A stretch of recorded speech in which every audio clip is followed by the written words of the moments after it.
12月17日注定是中国航天史上里程碑式的一天。嫦娥5号返回器携带月壤样本，成功在预定区域着陆。即使嫦娥5号是我国最复杂、技术跨度最大的航天系统工程，但整个过程丝丝入扣，严谨精准，超乎预期，完美完成任务。简言之，嫦娥5号就是我国航天科技最先进技术，甚至在有些领域是全球最先进航天技术的一次实战检验。就连最后一步仍然还是满满黑科技。这次嫦娥5号创造了5个中国首次：一是首次地外天体采样和封装；二是首次地外天体上点火起飞，精准入轨；三是首次实现越轨无人交会对接和样品转移；四是携带样品以第二宇宙速度载入返回；五是建立我国月球样品储存、分析和研究系统。整个过程的每一个步骤的高科技含量都爆表了，甚至最后回收的那一步都带上了黑科技。据央视军事报道称，在搜索返回器时，为了尽快和指挥中心建立通信链路，这次任务首次应用了人工外骨骼，需要率先抵达的空中分队队员携带装备比之前提升2倍多，能够轻松抱起上百斤装备在雪地上行走。而在外国视频网站上也有人评论，我从当初的很多惊讶到现在已经麻木了，他们甚至已经将高科技执行到最后一步。还有美国人指出，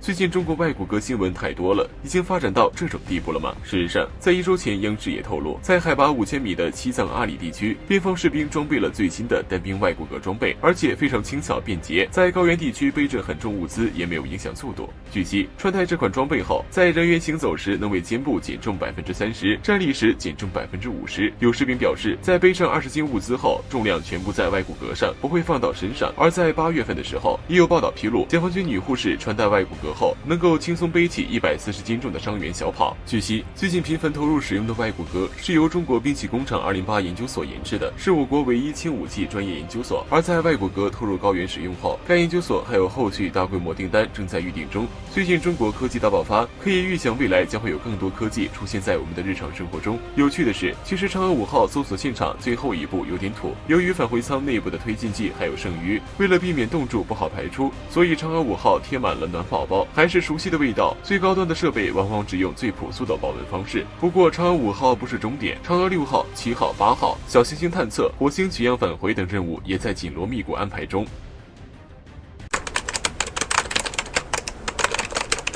随着高原地区气温骤降，中印边境对峙似乎也开始缓和。期间最激烈的一场对峙就是在8月29号到30号间在班公湖南岸的对峙。在3个月后，印度媒体突然曝光这次对峙细节，对印度军界和防务人士来说，问题才刚开始。在12月14号，印刷报透露，其实班公湖南岸神炮山一带的行动是早有预谋的攻势。而且这次行动是印军高层跨司令部调动集团军的一次尝试，印军首次调动了山地打击军。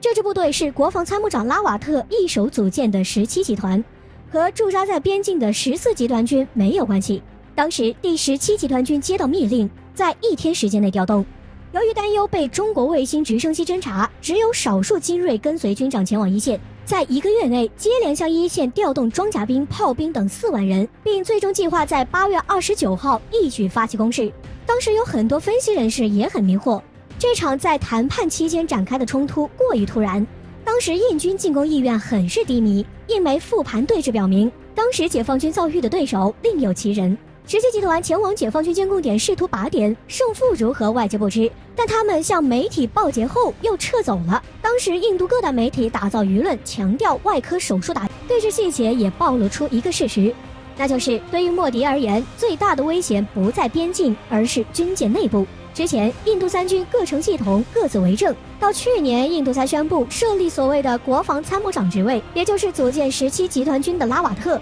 无论是不是其下达的命令，都说明了一件事：印军队不受政府管控。从之前莫迪说双方都没有越界这句话就可以看出，莫迪并不想打，但打不打似乎也由不得他了。最近印军又开始蠢蠢欲动，印度要在边境地区调动130万大军，准备应对印巴、中巴2线作战。印国防军还获得授权，为15天激烈战争增加武器和弹药，为2线作战做准备，迈出重要一步。对解放军而言，要警惕坐在谈判桌上背后却拿着刀的印军。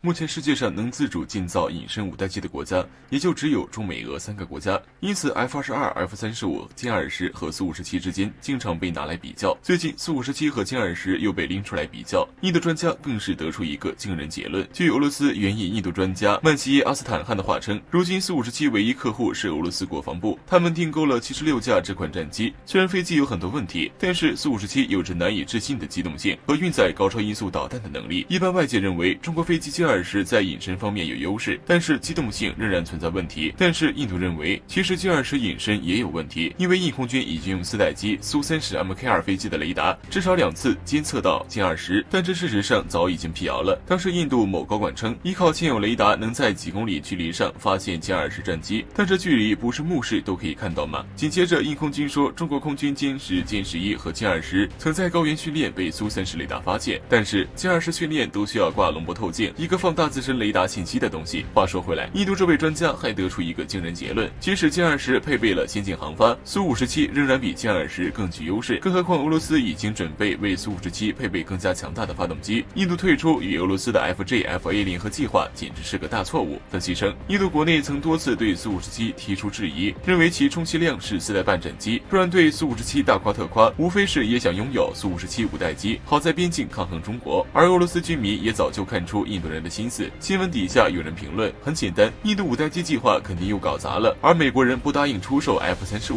也有人拿歼20发动机说事，但也有人看不下去，指出印第安人还有别的见识吗？关于苏57和歼20究竟孰优孰劣，美国航空专家说了实话。近日美国大众机械刊登航空分析师泰勒·罗高威的文章称，在观察苏57和歼20战机后，两者在隐身、机动、电子设备等领域各有长处，不仅代表了各自空军的佼佼者，也代表着美国对隐身战机垄断的终结。而在现代系统作战环境下，单比一款武器性能优劣毫无意义。前段时间，现在武器透露，在2018年金头盔空军比武中，2架歼20和8架歼11B进行自由空战对抗演练。在歼11B专门制定反隐身战术的情况下，歼20共击落歼11B共108次，而歼20战损为0。这一成绩也说明第5代隐身战机对第4代，哪怕是4代半战机，都是单方面的屠杀。某些连4代机都没有整明白的国家，就不要暗戳戳贬低了。